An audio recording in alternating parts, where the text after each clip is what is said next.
불자 여러분 안녕하십니까? 저는 오늘 여러분께 인류 역사상 가장 깊이 있고도 실용적인 한 가지 진리를 전해드리려 합니다. 혹시 밤늦게 잠든 아이의 얼굴을 바라보며 이런 생각을 해보신 적이 있으신가요? 이 아이는 도대체 어디서 왔을까? 왜 하필이면 내 자식으로 태어났을까? 우리는 전생에 어떤 깊은 인연으로 만났을까? 이 세상의 모든 일 중에서 가장 신비롭고도 가장 확실한 일이 바로 이것입니다. 바로 인연이라는 우주의 법칙이 우리의 가정을 만들었다는 것입니다. 우리는 흔히 우연이라고 생각합니다. 우연히 모여 인생이 만들어진다고 생각합니다. 하지만 부처님께서는 2500년 전에 이 모든 것이 우연이 아니라 필연이며 모든 만남은 원인과 결과의 법칙 속에서 이루어진다는 진리를 깨달으셨습니다. 자녀와의 관계도 예외가 아닙니다. 우리가 우리 자녀를 만난 것은 절대로 우연이 아닙니다. 그것은 깊은 인연의 끈으로 연결된 필연의 만남입니다. 유교의 위대한 철학자들도 이를 잘 알고 있었습니다. 정약용 선생께서는 가정이 인간관계의 모든 덕이 비롯되는 곳이라고 하셨습니다. 자녀와의 관계는 단순히 생물학적 관계가 아니라 영혼과 영혼의 깊은 만남이며 그 속에는 전생에서부터 이어져 온 깊은 의미가 담겨 있다는 것입니다. 오늘 제가 여러분께 전해드릴 가르침은 이 인연의 법칙을 명확하게 이해하는 것입니다. 이 가르침을 깨닫는 순간 여러분의 자녀 교육이 완전히 달라집니다. 부모로서의 고민이 지혜로 변합니다. 갈등이 이해로 변합니다. 원망이 감사로 변합니다. 그리고 가장 중요한 것은 여러분의 가정이 평화로워진다는 것입니다. 부처님의 경전 자바함경에는 우리 자녀의 4가지 모습이 이렇게 기록되어 있습니다. 첫째, 자녀는 전생의 은혜를 갚으러 온 존재입니다. 둘째, 자녀는 과거의 빚을 받으러 온 존재입니다. 셋째, 자녀는 우리와 맺혔던 원한을 풀러 온 존재입니다. 넷째, 자녀는 우리에게 품었던 원한을 갚으러 온 존재입니다. 이 4가지 진실을 깊이 있게 이해할 때 우리는 자녀를 보는 눈이 달라집니다. 단순한 아이가 아니라 영혼의 여정 속에서 만난 위대한 동반자로 보이게 되는 것입니다. 그리고 부모로서 우리가 할 수 있는 역할이 무엇인지 명확해집니다. 이제부터 그 깊이 있는 가르침을 함께 살펴보겠습니다. 귀 기울여 주십시오.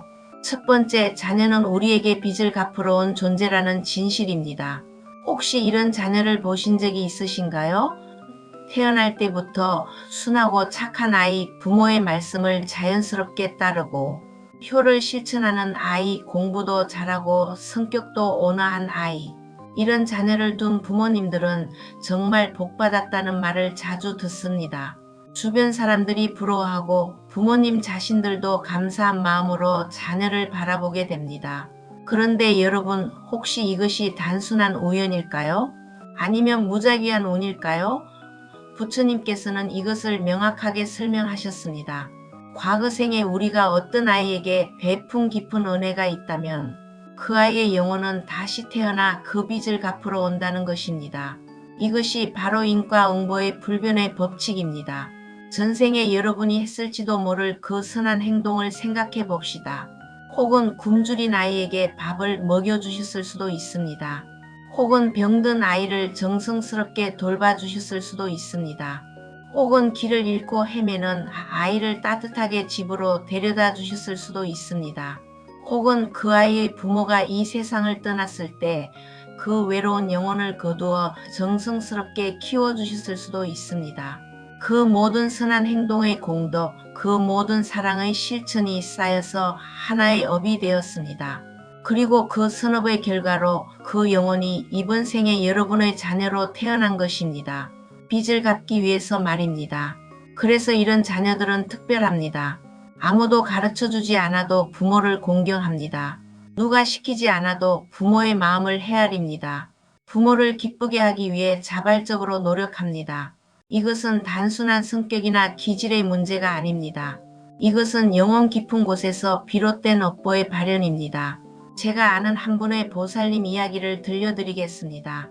경상도의 한 절에 오시던 70대의 보살님이신데 세 자녀를 두셨다고 합니다. 그중 둘째 아드님이 정말 특별했다고 합니다. 어릴 때부터 어머니가 힘들어 하실 때면 알아서 집안일을 챙겼고 학교에 가서도 스스로 공부의 중요함을 깨달았다고 합니다. 어떤 부모도 강요하지 않았는데 자신의 미래를 위해 성실하게 노력했습니다.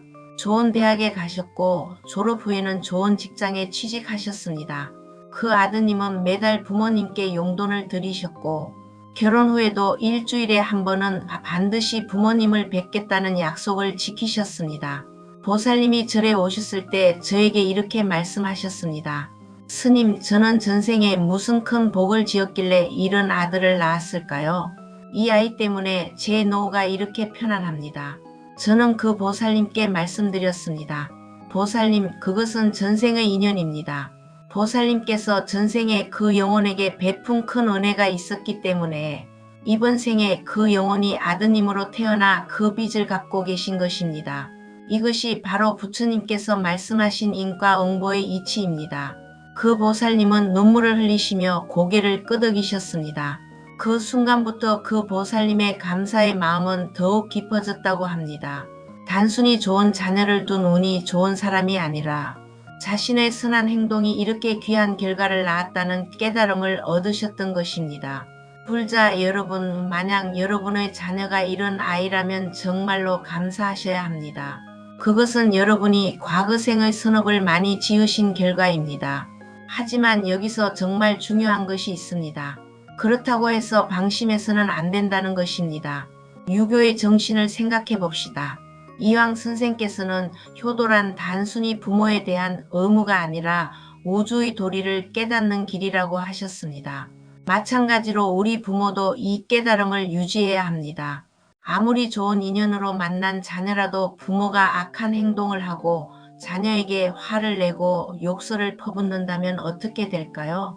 그 좋은 인연이 나쁜 인연으로 변할 수 있습니다. 그 순수한 빚을 갚으러 온 마음이 상처로 변할 수 있습니다.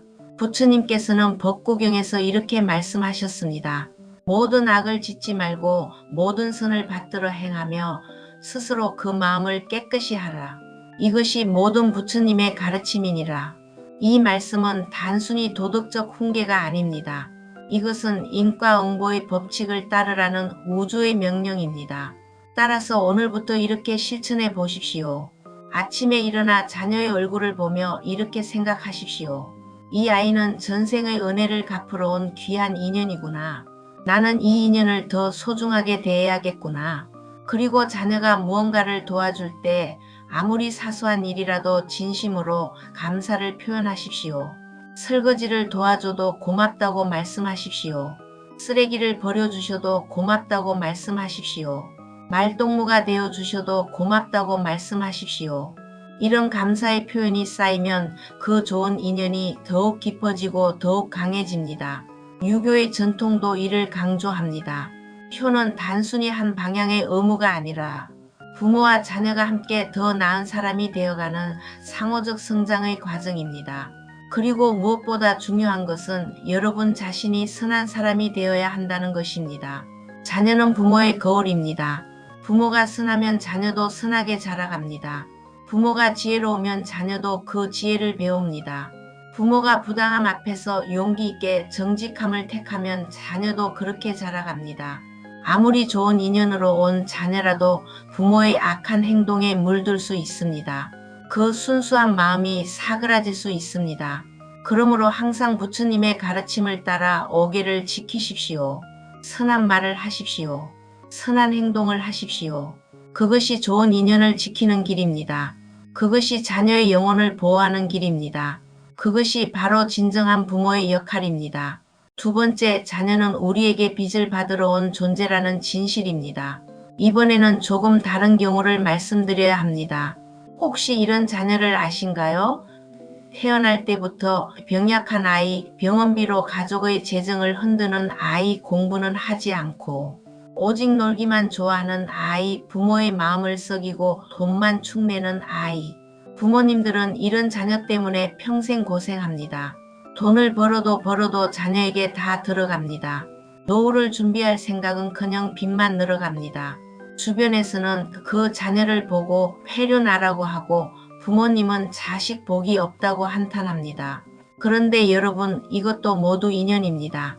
부처님께서 말씀하신 인과 응보의 법칙입니다. 우리 경전 불설 부모 존경에는 이런 가르침이 있습니다. 만약 과거 생에 부모가 자녀의 것을 빼앗았거나 자녀에게 빚을 졌다면 그 자녀는 다음 생에 다시 태어나 그 빚을 받으러 온다는 것입니다. 이것은 놀라운 진실입니다. 전생에 여러분이 어떤 아이에게 빚을 졌을 수 있습니다. 그 아이의 재산을 빼앗았을 수도 있습니다. 그 아이가 믿고 맡긴 돈을 갚지 않았을 수도 있습니다.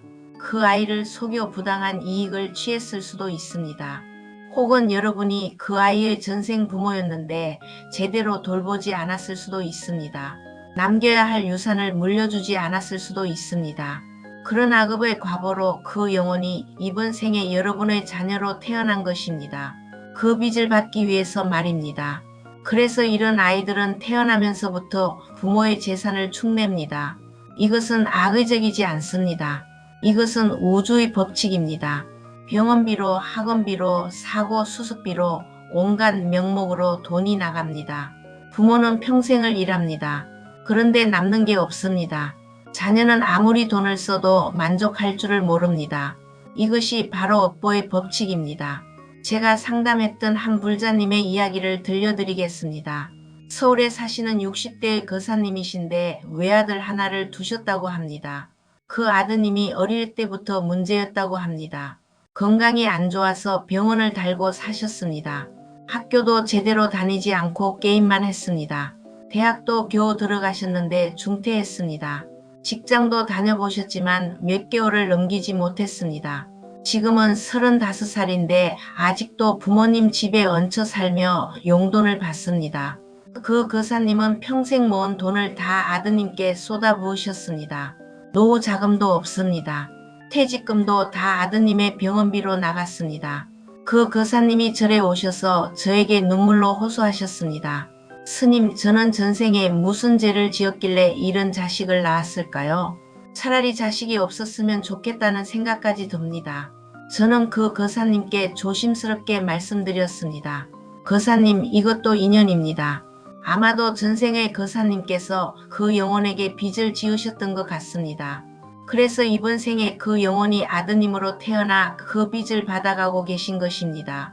힘드시겠지만 이것이 부처님께서 말씀하신 인과응보입니다. 거사님은 처음에는 받아들이기 힘들어 하셨습니다. 얼굴이 창백해지셨고 계속 고개를 저으셨습니다. 그런데 며칠 후에 다시 오셨을 때는 달라져 있었습니다. 거사님이 이렇게 말씀하셨습니다. 스님, 생각해보니 마음이 좀 편해졌습니다. 이것이 제가 갚아야 할 빚이라고 생각하니 원망하는 마음이 줄어들었습니다. 이제는 제 업보를 소멸하는 기회라고 생각하며 자식을 대하려고 합니다. 이것이 바로 진정한 깨달음입니다. 상황이 바뀌지는 않았습니다. 여전히 경제적 어려움은 있습니다. 여전히 아드님은 직업이 없습니다. 하지만 거사님의 마음이 완전히 바뀌었습니다. 원망과 한탄이 받아들임과 감사로 변했습니다. 이것이 부처님의 지혜입니다. 불자 여러분, 만약 여러분의 자녀가 이런 경우라면 어떻게 해야 할까요? 먼저 이것이 인연임을 받아들이십시오. 원망하지 마십시오. 한탄하지 마십시오. 금강경에서 부처님께서 이렇게 말씀하셨습니다. 만약 사람이 나쁜 대우를 받는데 이것을 받아 지니는 것이라고 생각한다면 과거 생의 죄업이 이번 생에 소멸되고 이로써 위없는 깨달음을 얻으리라. 무슨 뜻일까요? 우리가 이번 생에서 겪는 모든 고통과 어려움은 과거 생의 악업을 소멸하는 과정이라는 것입니다. 만약 이번 생에 이 고통을 겪지 않는다면 어떻게 될까요? 우리는 다음 생에 더 큰 고통을 겪어야 합니다. 그러니 지금 자녀 때문에 돈이 나가고 고생하는 것은 오히려 과거의 빚을 갚는 귀한 기회입니다. 이렇게 생각을 바꾸면 마음이 편해집니다. 원망 대신 감사가 찾아옵니다. 분노 대신 평화가 깃듭니다. 유교의 전통도 이를 뒷받침합니다. 정약용 선생께서는 인간관계의 모든 부채는 반드시 갚아야 한다고 하셨습니다. 물질의 부채도 있고 마음의 부채도 있습니다. 빚을 갚는 것은 도덕적 의무이자 인간의 기본입니다. 만약 자녀가 우리에게 빚을 받으러 온 것이라면 그것을 갚는 것은 명예로운 일입니다. 하지만 여기서 매우 중요한 것이 있습니다. 그렇다고 해서 무조건 퍼주기만 하라는 뜻은 아닙니다. 빚을 갚되 지혜롭게 갚아야 합니다. 자녀가 잘못된 길로 가는 것을 그냥 두면 그것은 자비가 아닙니다. 그것은 방임입니다. 부모가 해야 할 일은 자녀가 스스로 설 수 있도록 도와주는 것입니다. 예를 들어 자녀가 도박에 빠졌다면 돈을 주는 것이 아니라 치료를 받게 해야 합니다. 자녀가 일하기 싫어서 집에만 있다면 무조건 용돈을 주는 것이 아니라 스스로 일자리를 찾도록 격려해야 합니다. 이것이 진정한 자비입니다. 이것이 진정한 부모의 역할입니다. 그리고 무엇보다 중요한 것은 기도입니다. 항상 자녀를 위해 기도하십시오. 그리고 여러분 자신을 위해 기도하십시오. 관세음보살님께 간절히 기도하면 자녀의 마음이 변할 수 있습니다. 상황이 나아질 수 있습니다. 저는 수십 년의 불교 활동 속에서 많은 경우를 보았습니다. 부모가 진심으로 기도하고 자비심으로 자녀를 대할 때 아무리 문제가 많든 자녀도 변합니다. 시간이 걸릴 수는 있습니다. 한두 달의 기도로 변하지 않을 수도 있습니다.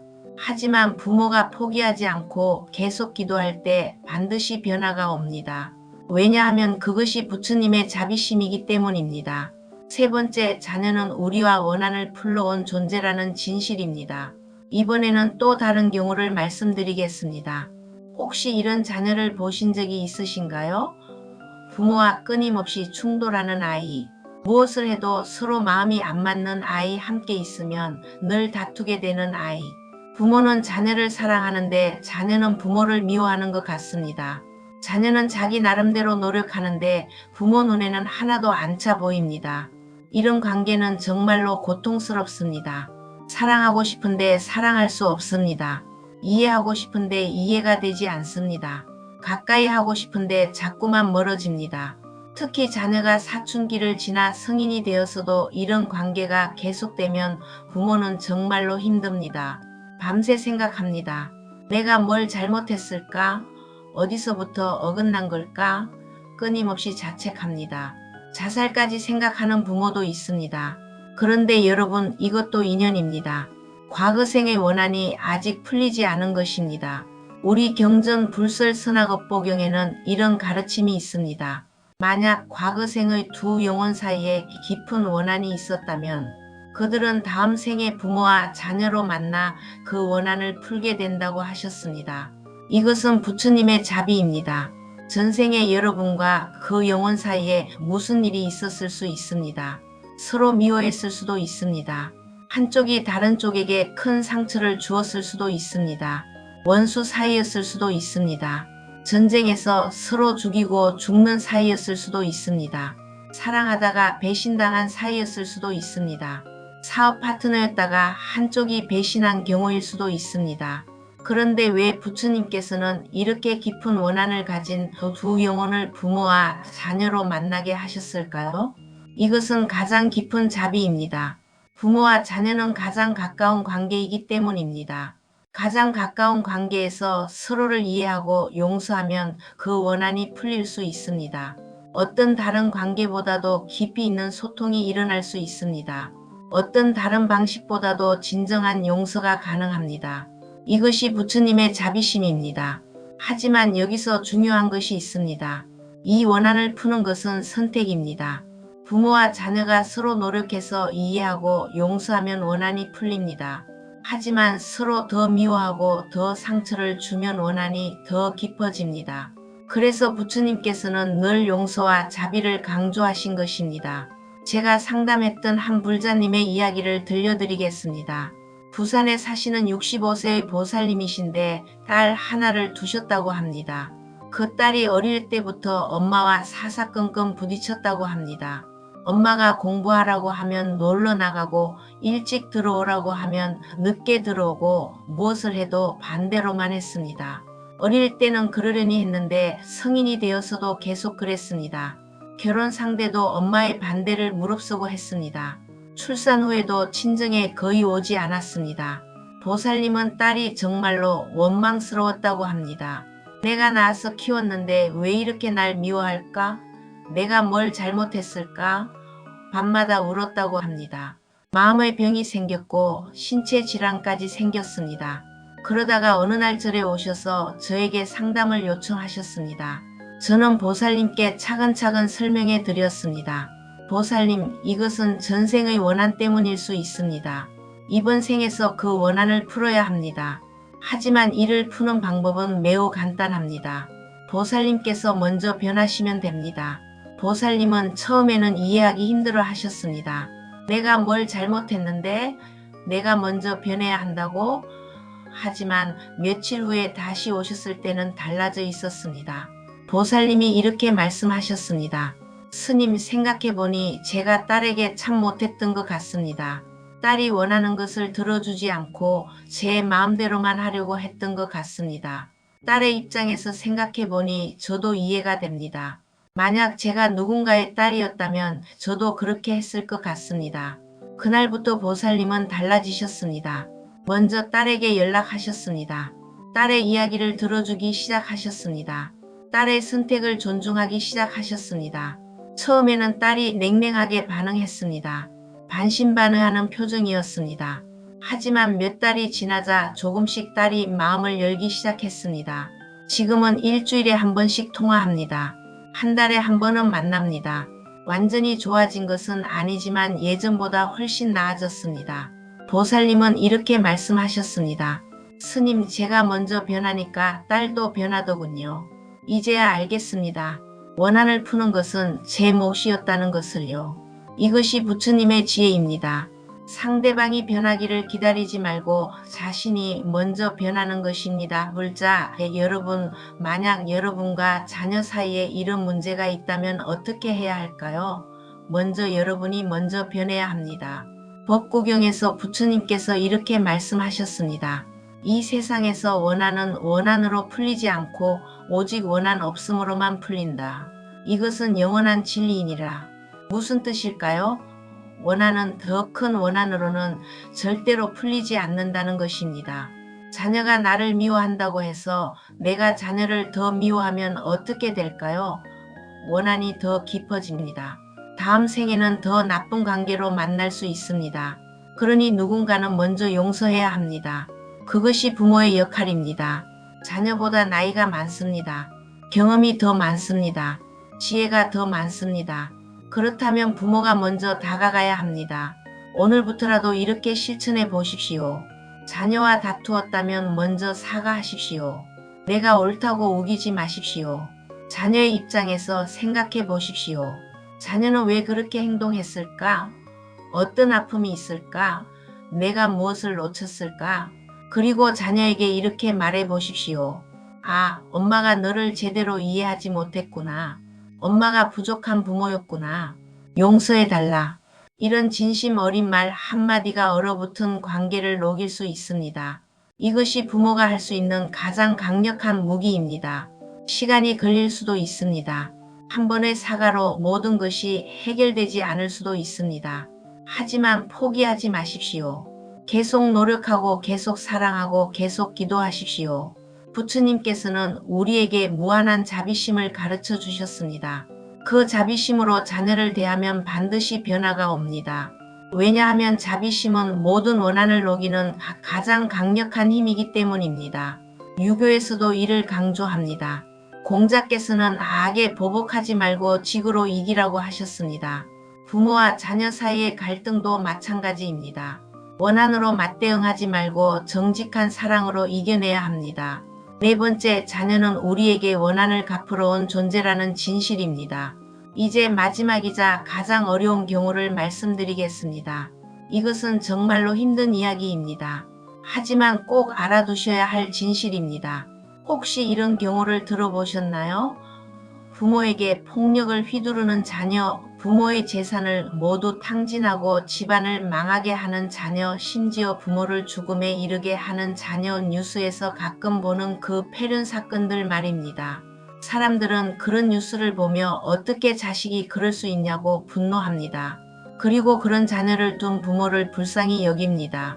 하지만 불자 여러분, 부처님의 가르침으로 보면 이것도 인연입니다. 아무 이유 없이 일어나는 일은 없습니다. 우리 경전 대방편 불보원경에는 이런 가르침이 있습니다. 만약 과거 생에 부모가 자녀에게 큰 해를 입혔다면 그 자녀는 다음 생에 다시 태어나 그 원한을 갚으러 온다고 하셨습니다. 전생에 여러분이 어떤 아이에게 큰 죄를 지었을 수 있습니다. 그 아이를 학대했을 수도 있습니다. 그 아이를 죽였을 수도 있습니다. 그 아이의 인생을 망쳤을 수도 있습니다. 전쟁 중에 적군의 아이를 죽였을 수도 있습니다. 사고로 아이를 다치게 했는데 도망쳤을 수도 있습니다. 자신의 이익을 위해 아이를 희생시켰을 수도 있습니다. 그 원한이 너무 깊어서 그 영혼이 이번 생에 여러분의 자녀로 태어나 복수하러 온 것입니다. 그래서 이런 자녀들은 부모를 괴롭힙니다. 말로는 표현할 수 없는 고통을 부모에게 안겨줍니다. 부모의 재산을 탕진합니다. 부모의 명예를 실추시킵니다. 심지어 부모의 생명까지 위협합니다. 이것이 바로 가장 무거운 악업의 과보입니다. 제가 아는 한 사건을 조심스럽게 말씀드리겠습니다. 몇 년 전 한 불자님이 저를 찾아오셨습니다. 70대의 노보살님이셨는데 아드님 때문에 죽을 지경이라고 하소연하셨습니다. 그 아드님이 40대인데 술과 도박에 빠져 집안을 완전히 망쳤다고 합니다. 부모의 집을 담보로 돈을 빌려 도박을 했습니다. 갚지 못해서 집이 경매로 넘어갔습니다. 그것도 모자라 부모에게 폭력을 휘둘렀습니다. 결국 경찰에 신고되어 구속되었습니다. 보살님은 평생 모은 재산을 다 잃으셨습니다. 남편은 충격으로 쓰러져 병원에 입원하셨습니다. 보살님이 저에게 이렇게 물으셨습니다. 스님, 저는 평생 착하게 살았습니다. 절에도 다녔고 남을 돕기도 했고 악한 짓은 하지 않았습니다. 그런데 왜 이런 일을 당해야 합니까? 제가 전생에 무슨 큰 죄를 지었길래 이런 자식을 낳았습니까? 저는 보살님께 아주 조심스럽게 그러나 진실을 말씀드렸습니다. 보살님, 이번 생에 보살님께서는 착하게 사셨을지 모릅니다. 하지만 전생에는 어땠을지 우리는 알 수 없습니다. 아마도 전생의 보살님께서 그 영혼에게 큰 죄를 지으셨던 것 같습니다. 그래서 이번 생에 그 영혼이 아드님으로 태어나 원한을 갖고 계신 것입니다. 이것이 부처님께서 말씀하신 인과응보의 법칙입니다. 보살님은 한동안 아무 말씀도 못하셨습니다. 얼굴이 창백해졌습니다. 그리고 한참 후에 이렇게 말씀하셨습니다. 스님, 그렇다면 저는 어떻게 해야 합니까? 이 고통을 언제까지 견뎌야 합니까? 저는 보살님께 말씀드렸습니다. 보살님, 이제는 받아들이고 용서해야 합니다. 아드님을 원망하지 마십시오. 이것은 보살님의 과거 업보를 소멸하는 과정입니다. 고통스럽지만 이번 생에 이 고통을 겪음으로써 과거의 죄업이 사라지는 것입니다. 이것이 부처님의 가르침입니다. 고통도 결국 우리를 정화하는 과정이라는 것입니다. 불자 여러분, 만약 여러분이 이런 극단적인 상황에 처해 있다면 어떻게 해야 할까요? 먼저 이것도 인연임을 받아들여야 합니다. 억울하고 원망스럽겠지만 이것이 과거생의 업보라는 것을 인정해야 합니다. 유마경에서 부처님께서 이렇게 말씀하셨습니다. 모든 중생이 병들면 나도 병들고 모든 중생의 병이 나으면 나의 병도 낫는다. 무슨 뜻일까요? 우리는 모두 하나로 연결되어 있다는 것입니다. 자녀가 병들었다는 것은 나도 병들었다는 것입니다. 자녀가 악업을 짓는다는 것은 나도 과거에 악업을 지었다는 것입니다. 그러니 자녀를 미워하는 것은 나 자신을 미워하는 것과 같습니다. 대신 자녀를 불쌍히 여기고 자비심을 가져야 합니다. 자녀도 업보에 끌려 그렇게 행동하는 것입니다. 자녀 스스로도 고통스러울 것입니다. 자녀가 원래 악한 사람이기 때문이 아니라 무거운 카르마에 눌려있기 때문입니다. 그러니 미워하지 말고 자비심으로 대하십시오. 하지만 여기서 중요한 것이 있습니다. 자비심을 갖는다는 것이 무조건 퍼주고 당하고 살라는 뜻은 아닙니다. 자녀가 폭력을 휘두른다면 경찰에 신고해야 합니다. 자녀가 범죄를 저지른다면 법의 심판을 받게 해야 합니다. 이것이 자녀를 위한 것이기도 합니다. 왜냐하면 자녀가 계속 악업을 짓도록 내버려 두면 자녀의 다음 생이 더욱 비참해지기 때문입니다. 지금 멈추게 하는 것이 진정한 자비입니다. 그리고 무엇보다 중요한 것은 여러분 자신을 지키는 것입니다. 아무리 자녀라도 여러분의 생명과 건강을 위협한다면 거리를 두어야 합니다. 부처님께서는 자비를 가르치셨지만 자기 파괴를 가르치지는 않으셨습니다. 여러분도 소중한 생명입니다. 여러분도 지켜져야 할 존재입니다. 여러분, 이런 극단적인 상황에서는 혼자 견디지 마십시오. 전문가의 도움을 받으십시오. 경찰, 상담사, 법률가, 그리고 절의 스님들에게 도움을 요청하십시오. 부처님께서는 우리에게 지혜로운 방법으로 문제를 해결하라고 가르치셨습니다. 무조건 참고 견디는 것만이 능사가 아닙니다. 지혜롭게, 자비롭게, 그러나 단호하게 대처해야 합니다. 그리고 항상 기도하십시오. 관세음보살님께 간절히 기도하면 반드시 길이 보입니다. 저는 많은 기적을 보았습니다. 부모가 진심으로 기도할 때 그 기도의 힘은 매우 놀랍습니다.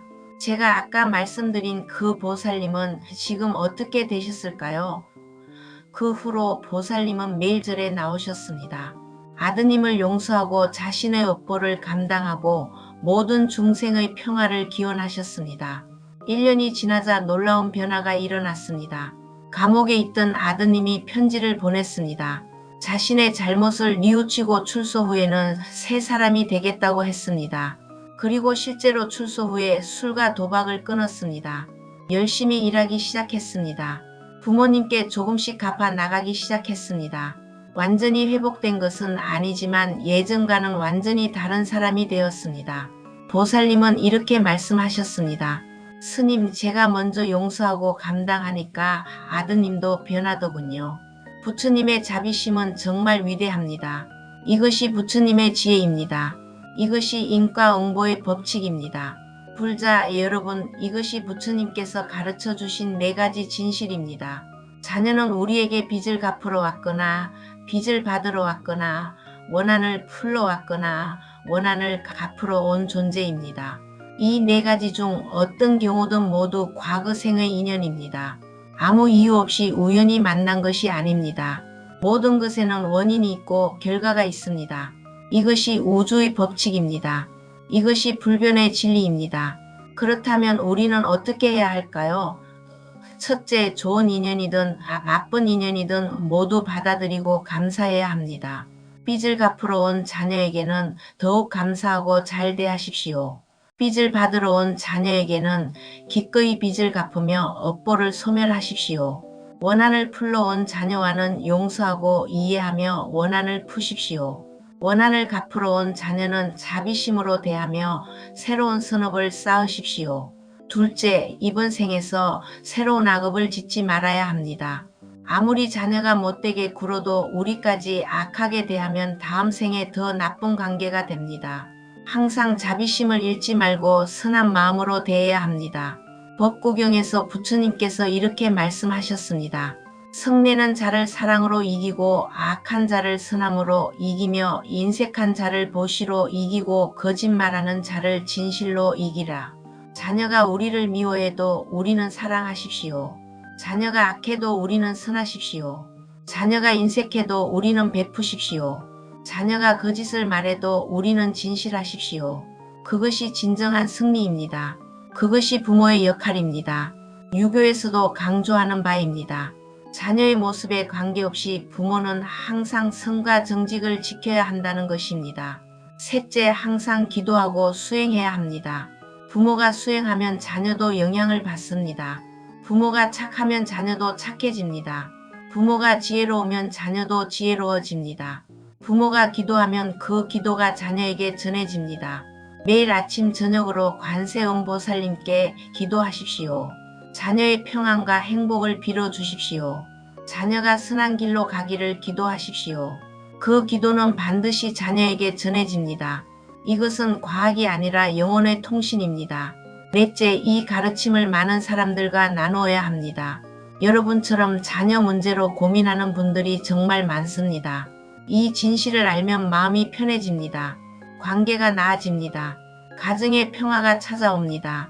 그러니 이 영상을 많은 분들과 공유해 주십시오.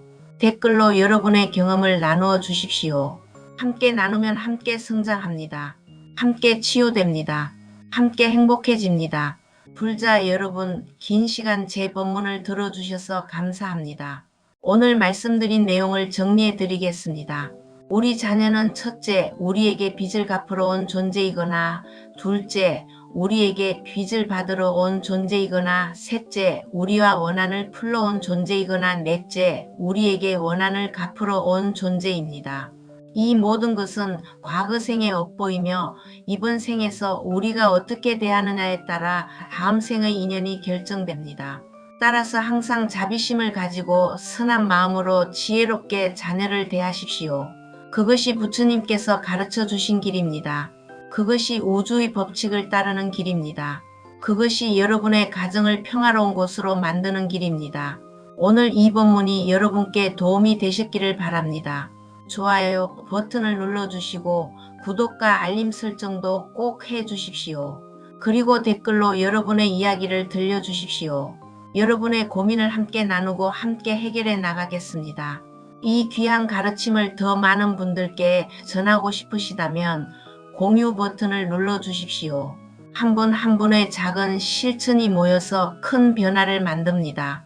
우리가 만나는 모든 인연이 무한한 자비로 가득하기를 기원합니다. 부모와 자녀의 사랑이 더욱 깊어지기를 기원합니다. 모든 불자님들과 그 자녀들이 건강하고 행복하기를, 모든 원한이 풀리고 좋은 인연만 이어지기를, 모든 가정의 평화와 기쁨이 충만하기를 간절히 기도드립니다. 부처님의 자비와 지혜가 여러분 가정을 비추시기를 바랍니다. 감사합니다. 온만이 반매옹 관세음보살 성불하십시오.